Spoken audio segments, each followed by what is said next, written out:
నమస్కారం. ఘంటారావానికి స్వాగతం. ప్రధానాంశాలు.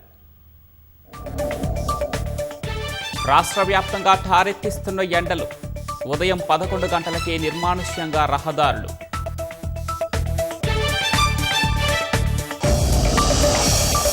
రాష్ట్రంలో ఇంధన కొరతతో జనం ఇక్కట్లు. బంకుల వద్ద కిలోమీటర్ల మేర వాహనదారుల బారులు.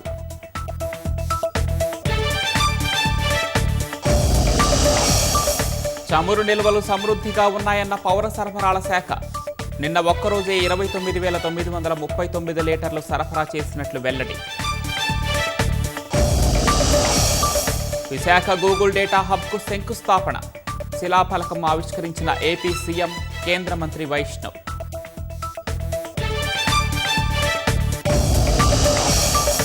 హర్మూజ్ జలసంధిలో ఆసక్తికర పరిణామం.